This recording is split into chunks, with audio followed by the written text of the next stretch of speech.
Assalamualaikum warahmatullahi wabarakatuh. Selamat pagi anak-anak solih dan solihah.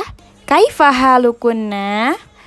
Masya Allah, semoga anak-anak dalam keadaan sehat selalu ya. Dan selalu dalam lindungan Allah pastinya. Jangan lupa untuk selalu jaga kesehatan ya. Oh iya, sebelum kita memulai pembelajaran, kita membaca doa bersama-sama ya. A'udzu billahi minasyaitonir rajim. Bismillahirrahmanirrahim. Allahumma anfa'ni ma 'allamtani wa 'allimni ma yanfa'uni wa zidni ilman. Bismillahirrahmanirrahim. Hari ini kita mulai pelajaran 1, pembagian syirik. Baik anak-anak, pembagian syirik ini ada di halaman 83 ya. Siapa yang sudah tahu pembagian syirik ada berapa? Ya, ada dua. Ada dua ya anak-anak ya, yaitu ada syirik akbar atau syirik besar dan syirik asgor atau syirik kecil. Pertama-tama yang akan kita pelajari yaitu syirik akbar. Apa sih pengertian syirik akbar? Syirik akbar adalah perbuatan syirik yang mengeluarkan pelakunya dari Islam. Dan jika ia mati dalam keadaan belum bertaubat, ia akan kekal di neraka anak-anak. Akan tetapi, jika pelakunya bertaubat kepada Allah, maka Allah akan mengampuninya. Dan orang tersebut juga tidak akan kekal di neraka anak-anak. Contoh dari syirik akbar adalah: pertama, percaya bahwa ada makhluk selain Allah yang bisa menciptakan, mengatur alam semesta ini, dan memberikan rezeki. Kedua, berdoa atau menyembah kepada kuburan, yaitu orang yang sudah mati, atau patung.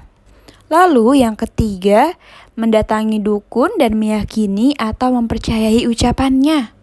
Keempat, menyembelih hewan kurban kepada selain Allah. Nah, yang terakhir, kelima, meminta pertolongan kepada benda-benda yang dianggap keramat atau mempunyai kekuatan goib seperti keris, pohon, batu akik, dan lain-lainnya. Jadi anak-anak mulai dari sekarang tidak boleh ya melakukan hal-hal yang tadi sudah saya sebutkan, karena anak-anak juga sekarang sudah tahu bahwasannya kalau kita melakukan perbuatan syirik besar itu akan mengeluarkan kita dari Islam, lalu kita akan masuk neraka, bahkan kita tidak diampuni oleh Allah. Nauzubillah min dzalik ya. Kedua, ada syirik asgor atau syirik kecil.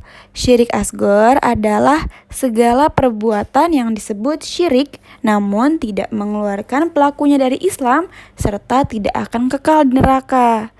Meskipun syirik kecil, akan tetapi segala perbuatan syirik itu dosanya lebih besar dibanding dosa-dosa lainnya anak-anak. Dan jika Allah berkehendak, maka Allah akan memaafkan orang yang membuat syirik kecil. Nah, sekarang contoh syirik asgor. Contoh syirik asgor yang pertama yaitu riya, yaitu beribadah dengan niat agar dilihat orang lain atau memamerkan ibadahnya kepada selain Allah. Kedua, bersumpah dengan nama selain Allah. Contohnya misalkan demi Ka'bah atau demi masjid, demi Nabi. Itu tidak boleh ya anak-anak ya. Jadi harus demi Allah, sumpah kepada Allah saja. Nah, yang terakhir ketiga yaitu mengatakan seandainya tidak karena Allah dan engkau maka akan begini dan begitu. Nah, pada kalimat ini karena Allah dan engkau itu artinya adalah menyamakan antara Allah dan makhluknya. Padahal kita tahu bahwa derajatnya Allah itu sangat jauh tinggi, lebih tinggi dibanding makhluknya. Begitu ya anak-anak ya. Contohnya misalkan kalau bukan karena Allah dan Pak Satpam pasti rumahku bakal kemalingan. Nah, itu juga termasuk kesyirikan, yaitu menyamakan posisi Allah dengan makhluknya, dengan Pak Satpam ya. Jadi cukup kalau bukan karena Pak Satpam pasti rumahku bakal kemalingan, begitu. Itu boleh.